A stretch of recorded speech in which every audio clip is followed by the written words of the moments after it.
I love shopping at Quince for their clothing. Hello, cashmere. But I'm also hooked on their home collection. Everything feels so elevated, from their bedding to the towels, and it's surprisingly affordable. I love transforming my bed for the seasons. And now that we're easing into fall, I just purchased the Euro Linen Sham Set. That's a set. You get two at $49.90. It's an incredible price for this European linen sham set. So many colors and patterns to choose from. Quince is everything you need to upgrade your home for the season, from organic bedding and towels and even handcrafted furniture and premium woven rugs. By partnering directly with ethical factories and top artisans, Quince cuts out the middleman to deliver premium quality at half the cost of other high-end brands. Quince's pieces are stylish and functional and perfect for making your space feel warm and inviting as the weather cools. Refresh your space for fall with elevated home essentials from Quince, like I have. Go to quince.com/DTT for free shipping on your order and 365-day returns. That's Quince, QUINCE.com/DTT to get free shipping and 365-day returns. Quince.com/DTT.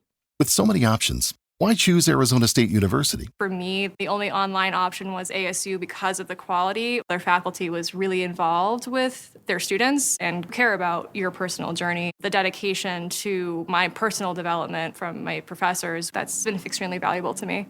Earn your degree from the nation's most innovative university. Online. That's a degree better. Explore more than 350 plus undergraduate, graduate, and certificate programs at asuonline.asu.edu. What's the difference between a house and a home? You'll find out today.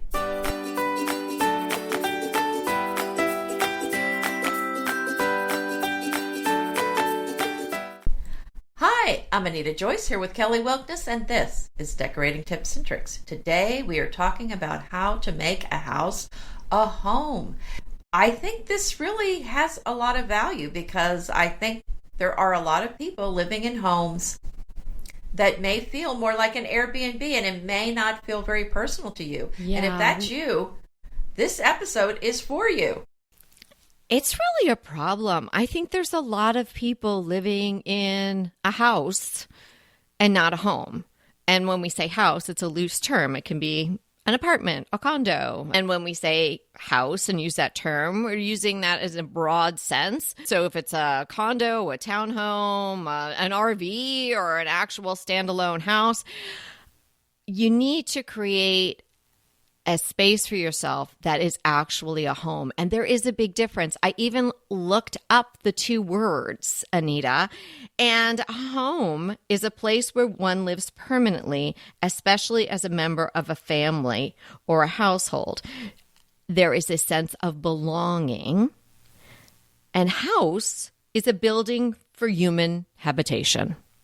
So if you look around and you feel like you're just living in a building for human habitation, it's got all the things you need, but it isn't reflective of you, and it's not supporting you in the way that a home environment can, then really get your pen and paper, pull up a chair, and we're going to teach you today how to transform your house into your home. That's right. And I think the first thing to think about is how to make it functional for you. This is not a one-size-fits-all. And this is not a situation where I think you want to look at just what's on Pinterest and say, I want this, this, this, and this, because there may be something in another house that you find beautiful, but it's not really practical. It doesn't really work for your lifestyle. For example, one of those big gourmet kitchens that has a massive island may sound very wonderful to you, but if it's more aspirational rather than the way you actually live, then maybe that's a wasted space for you. What about the beautiful dining room? If you don't actually entertain and you're not using that room, maybe that doesn't really make sense. Maybe you should use that space in a different way. So I think really think about how you're using your home, what your needs are, and make those adjustments if you can to your current house to make it really work for you. I couldn't agree more.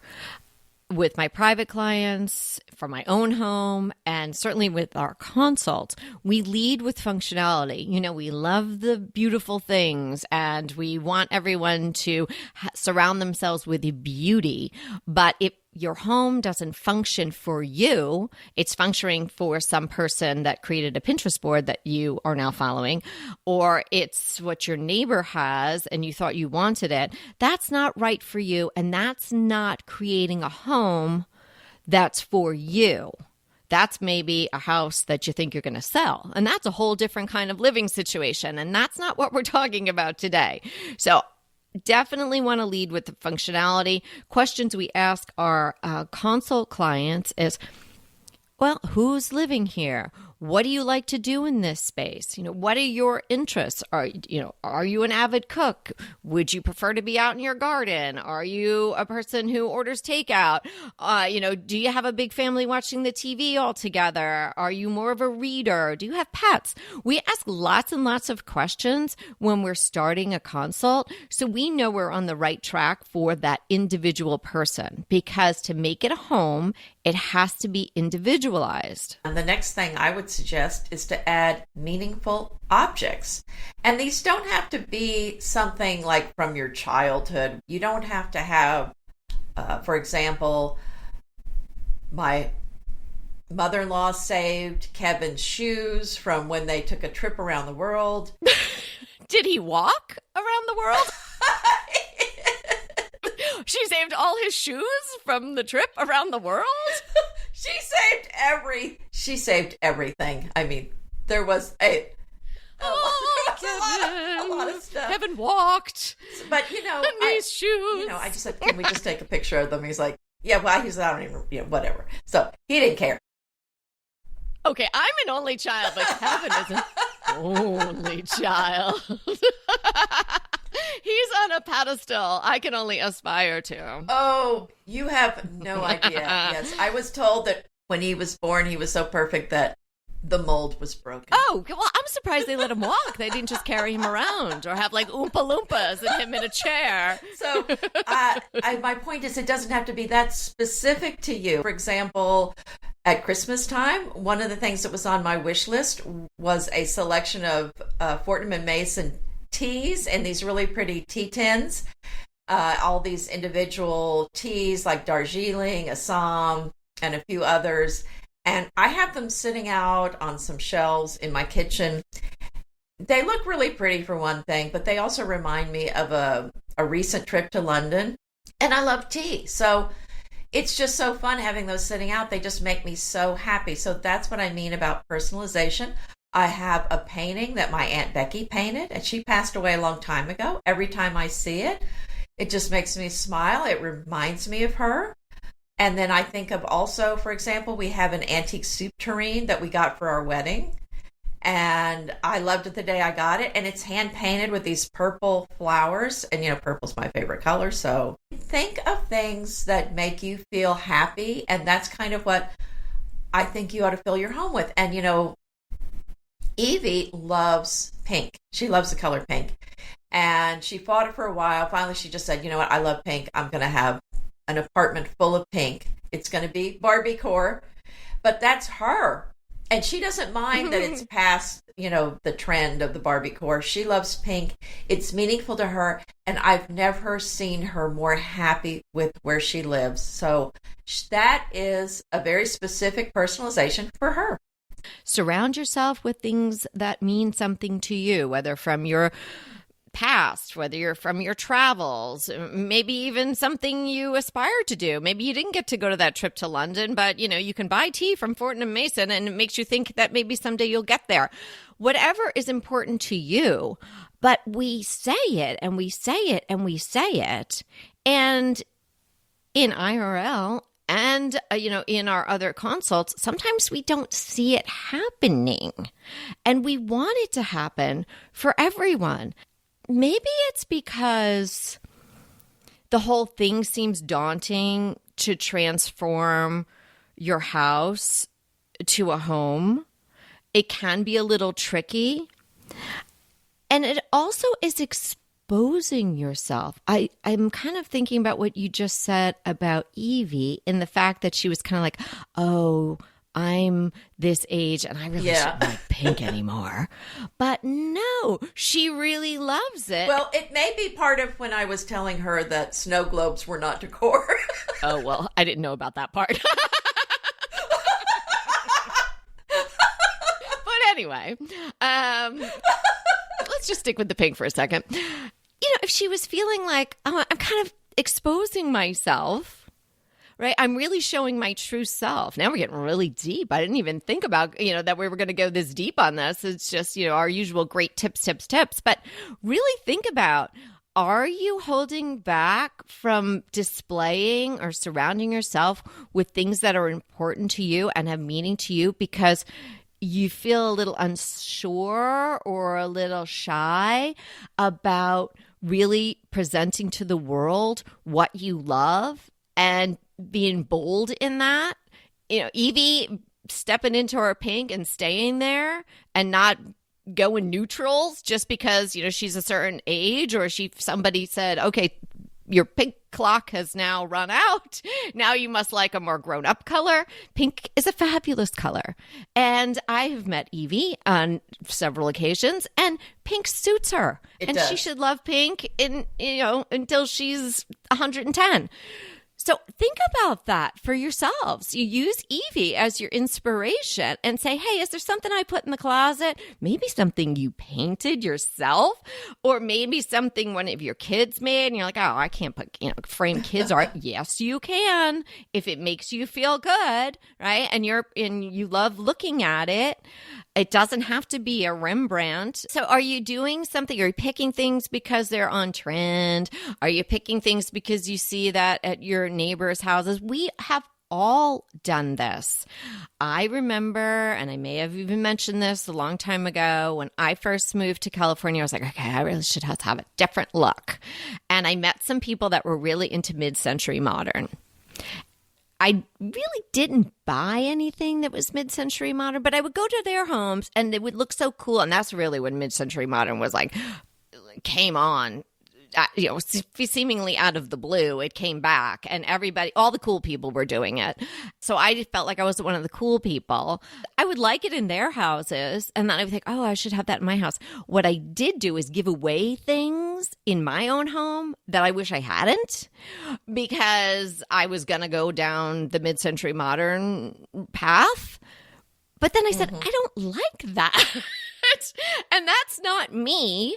So, what really makes me happy? That would not make me happy to have a house full of that sort of furniture and be more minimalist, and the colors and the sofa shapes and things like that are just not what would support me. And that would just make the place I was living in a house. I want my house to be a home. And I really feel like this house, because I think it takes some time, whether you're in one place and you come into what you really love and understand what you really love, and then you're able to express that through your choices, colors, furniture, decor, things like that. It takes a little while. Most people don't pop out of the womb like this. No. You probably did, Anita. But, it takes a little while. I feel like in this house, this is the true expression of me. Yeah, I think so. So I think that's important. Don't worry so much about what the world is going to think of you. Be like Evie. If you love pink, go with pink. And then guess what? If you love snow globes, go put them out. What about spaces for collections? My neighbor loves baseball. He loves it. And he has a study full of a collection of souvenirs from all these different ballparks. And it makes him happy. So I think that's wonderful, especially in a study where it's not maybe throughout the house. I have a friend who has pottery that she collects and displays. I think that's a great idea. Mm-hmm. And of course, I've said it many times, I love dishes. Mm-hmm. I have them displayed in several places. People are drawn to that. They look at the collections, they see all these antique pieces. It's interesting to see what somebody's drawn to because people are drawn to the different patterns, and it's kind of fun for me to see which pieces that they like. But it's a nice conversation starter too. Oh, yeah. And I think because the dishes, it's very approachable. It's something that someone they don't feel intimidated by it. They can sort of relate to it. It's so functional as well, even though, some of them obviously are not used for eating. But that's a great collection to have. How about making space for your hobbies and your interest?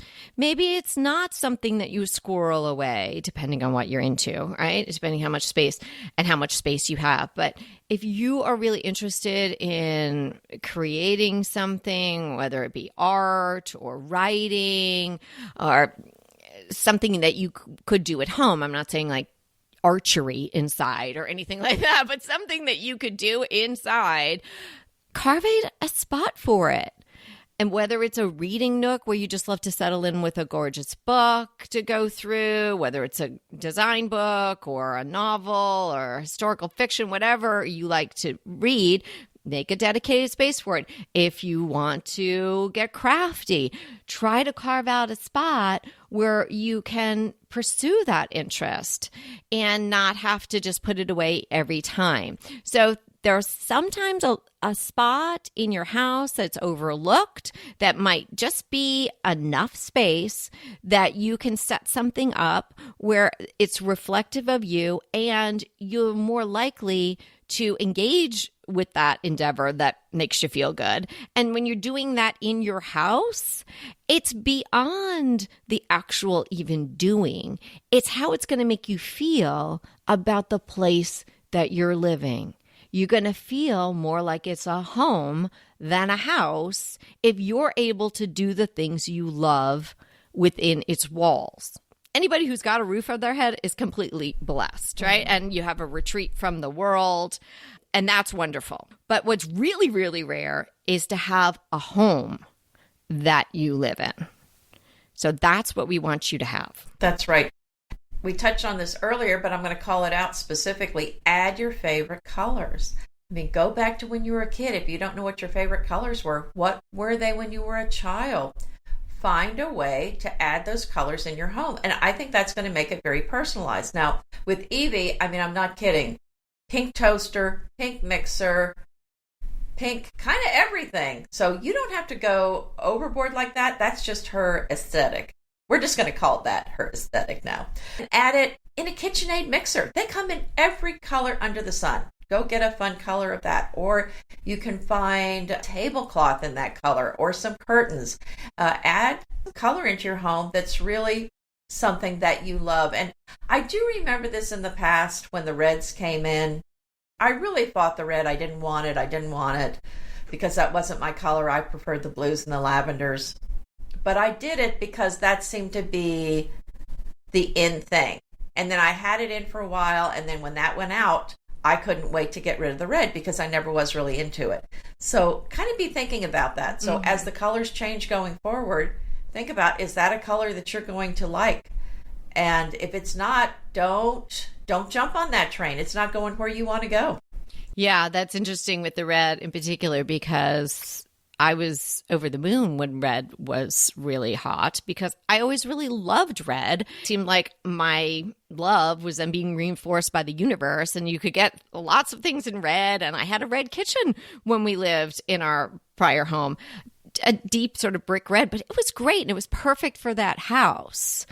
That's another conversation, but the house is going to tell you a little bit of what colors you should use, but if there's a color that you really adore and you're hesitant to go for it, introduce it. You can introduce it in small ways, in pillows and throws, all sorts of small ways. I've kind of gotten away from it because I gave away a lot of my red when it went out, and that was probably not the right thing to do. There's a few things that I kept. And right now my house, I don't want to have a lot of red. My house is, with the gingerbread and all, I kind of want to tone it down a little bit. But what I love doing is bringing that red back around the holidays. One year I did an all neutral Christmas because I think we were working with Balsam Hill, which was all so beautiful. But it was the height of neutrality. We were all Switzerland at that time. I remember my family, I don't think they said it until after it was over, but it was a collective wah wah. Kelly, there's no shame in changing your decorating style or changing the colors that you have in your home. That's okay. We're all impacted by what's popular, what's on trend. That's okay. And it's okay to say, I'm sick of this color. So don't feel bad if you have a color in your home that you don't like and you're going to change it. We're giving you permission right now. It's okay. Just go change it because life is too short. You should love your home. Yes. We're certainly not saying, you can't change it. We're saying don't pick it because other people are picking it, right? We're saying be true to yourself. And if true to yourself means in one decade you love red and then the next 5 years you hate red, that's okay too, because that's what you are feeling at that time. But, I shouldn't have gotten rid of all my red just when everybody threw red out the door, right? And you maybe shouldn't have leaned so far into red when you didn't even like it. Yeah. So it's all about making your home function to support you and the people who live there, and to surround yourself with things that truly speak to you on whatever level that is. And if they stop speaking to you or they start saying things you don't like, you can certainly get rid of them. And maybe not the people so easily, but you can get rid of the thing. How could we have this episode and give these tips without saying go adopt a dog or a cat, because that will make your house a real home. Nothing like chewed up furniture to make it feel unique to you. Mm-hmm. What about original artwork? We talk about this a lot to get artwork that speaks to you, but there's a reason we keep saying it, because that's what's going to make your house feel like a home. If you were just buying mass-produced stuff that doesn't really feel special to you, that you're just buying to fill a space, then it's going to feel like it's just filling a space. Buy artwork that when you look at it, it just makes you smile. And your house should be full of stuff like that. Leave the wall empty if you cannot find something that you love. Yes, don't be afraid of negative space.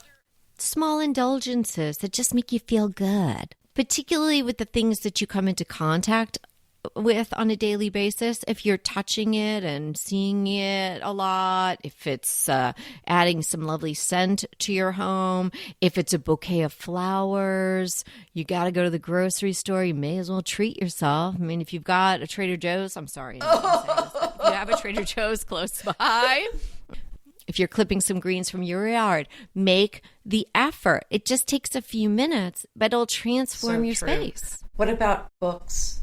We displayed our books in our other house, but this time I have them down low where I can reach them without getting out a ladder, and I have them all in one place.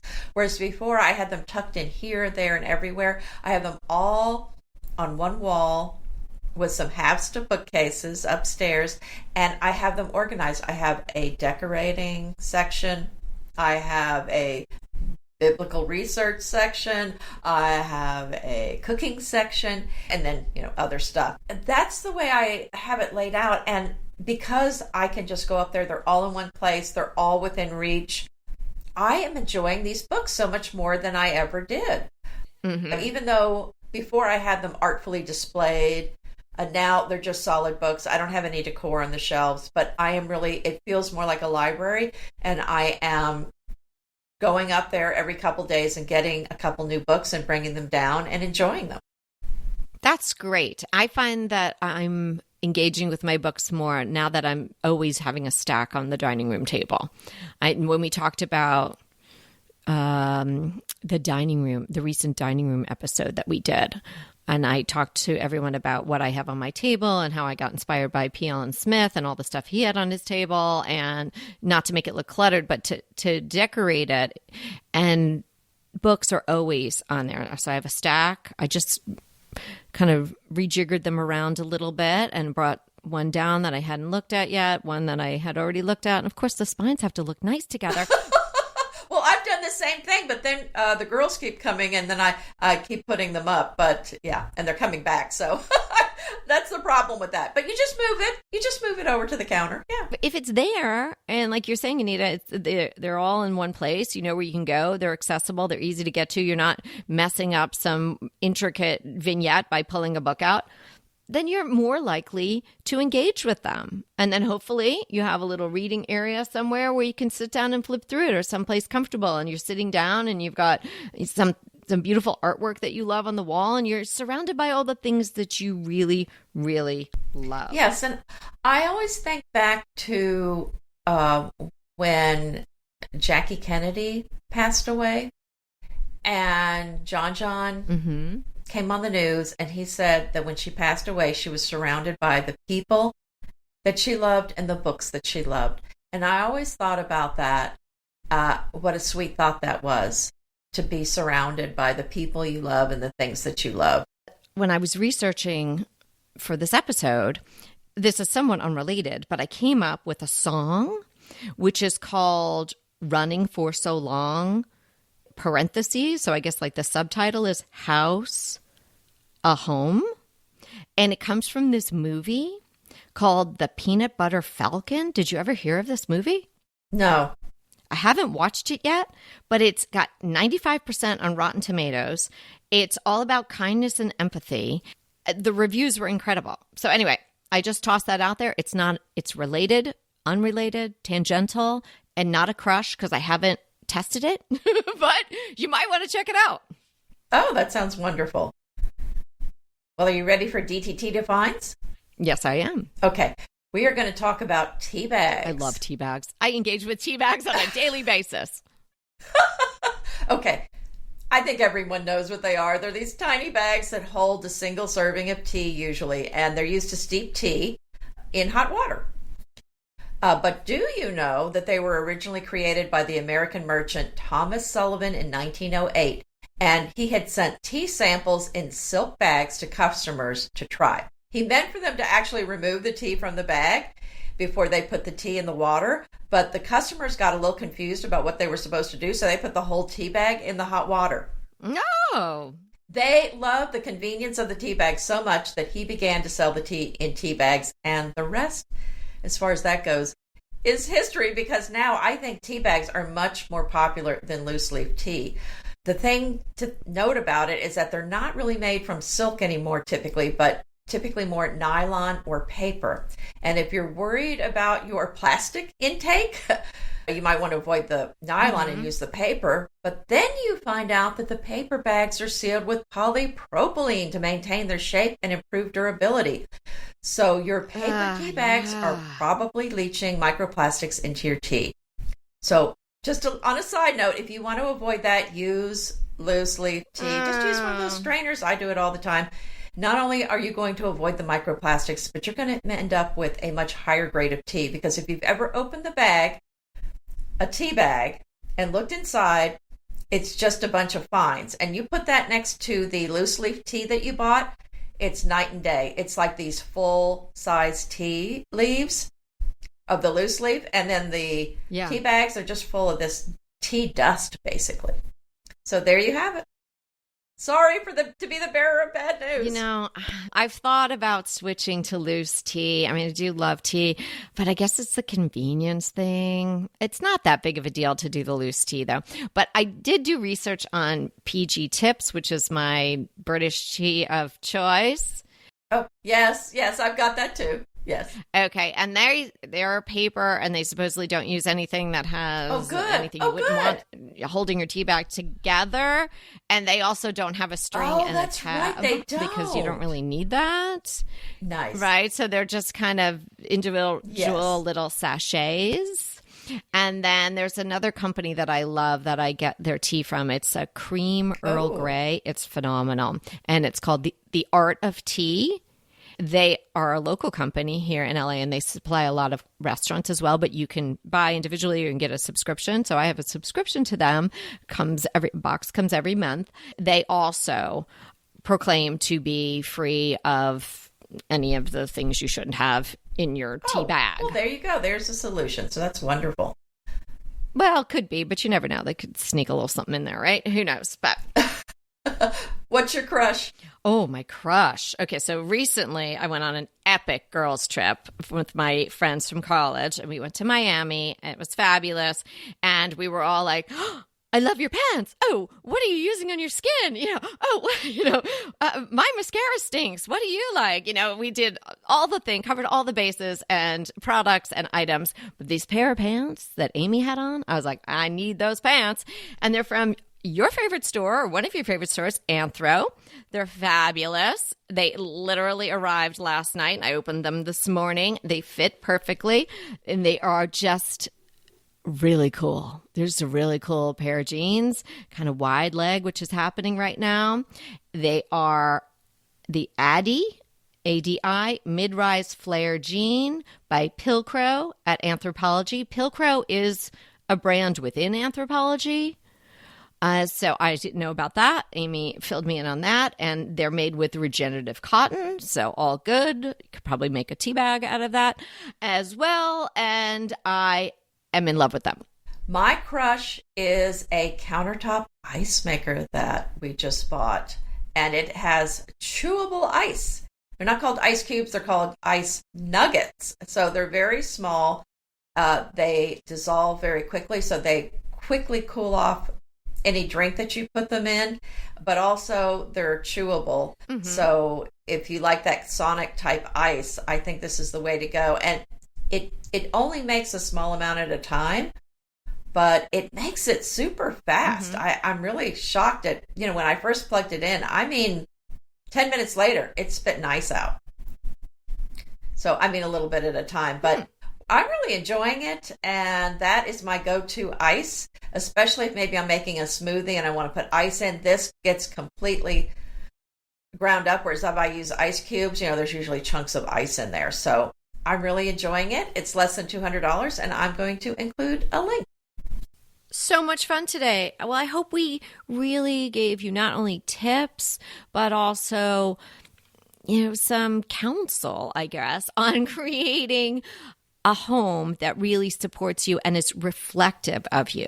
Because if you think about it this way, we see ourselves reflected in our surroundings. So if you look around and you don't see yourself, there's something wrong, and you can fix that.